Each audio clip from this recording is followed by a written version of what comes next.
What if everything you thought you knew about masturbation after 50 wasn't entirely accurate? Is this habit helpful for your sexual health, or could it be silently doing more harm than good? Let's take a closer look. During the COVID-19 pandemic, as social isolation became the norm and daily routines were upended, many people, both young and old, experienced significant shifts in their sexual behavior.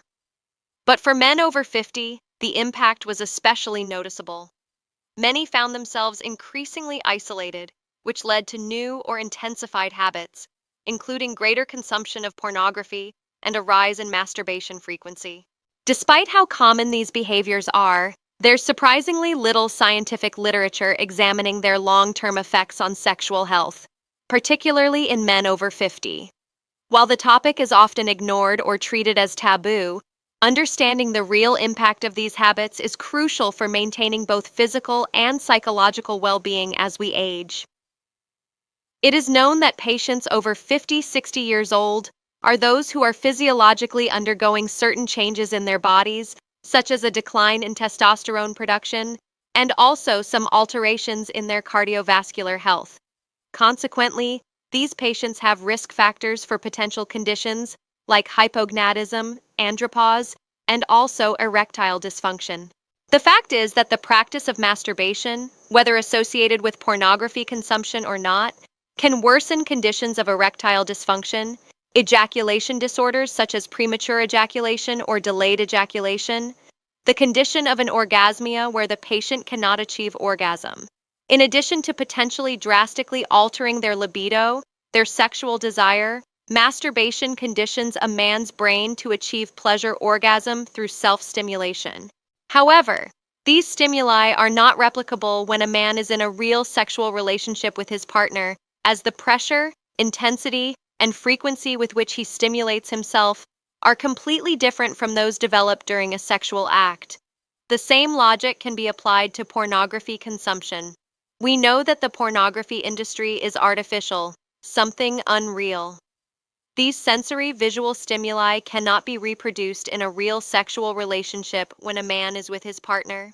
Consequently, states of decreased libido, hypoactive sexual desire, in addition to erectile dysfunction and ejaculation disorders, can be facilitated in men who consume a lot of content from the pornography industry.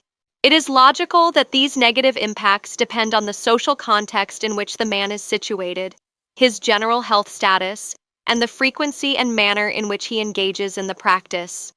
For example, when the habit of masturbation or pornography becomes a compulsion, an uncontrolled urge which starts to interfere with interpersonal relationships, personal or work routines, this can indeed be considered a disease, and this patient needs to seek medical help. This can be a risk factor for emotional disorders, conditions of anxiety, chronic stress, and even depression. Regarding masturbation, it is necessary to debunk some myths, such as that frequent masturbation and ejaculation are capable of reducing the risk of prostate cancer. Folks, much is said about this association of an increased number of ejaculations being a protective factor against prostate cancer. But the truth is that there is no strong scientific evidence or large clinical trials, scientific studies that directly prove this association. Therefore, the practice of masturbation is not proven to be a protective factor for the onset of prostate cancer. Furthermore, it is a myth that masturbation can increase libido in a couple or in a man. Quite the contrary, excessive masturbation can create a natural desensitization, meaning many men end up losing interest in real physical relationships with their partners. If this is interfering with your sexual life, your marriage, seek medical help as this can have a solution. Another important point is to discuss penile disuse. Many patients are concerned due to a hypoactive sexual life and opt for masturbation associated with pornography consumption. As a form of substitution and an even more appropriate treatment, we can advise these patients to use pelvic physiotherapy, vacuum therapy, pelvic floor exercises, which are Kegel exercises, which strengthen the muscles, improve vascularization, blood flow, therefore better condition their pelvic health.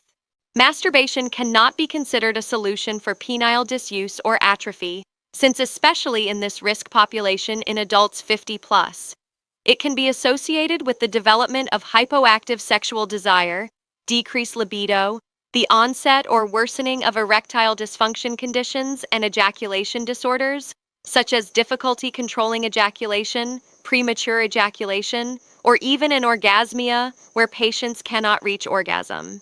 If you're over 50, you've probably noticed that certain things just don't work like they used to.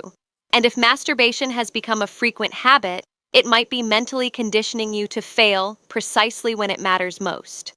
The good news is there's a natural, safe, and fast way to restore the potency you had at 20 without needing medications or expensive treatments. A simple 7-second daily ritual based on a scientific discovery is helping thousands of men recover firm erections, intense desire, and the confidence to perform in bed even after 50. Don't wait. Your partner and your virility will thank.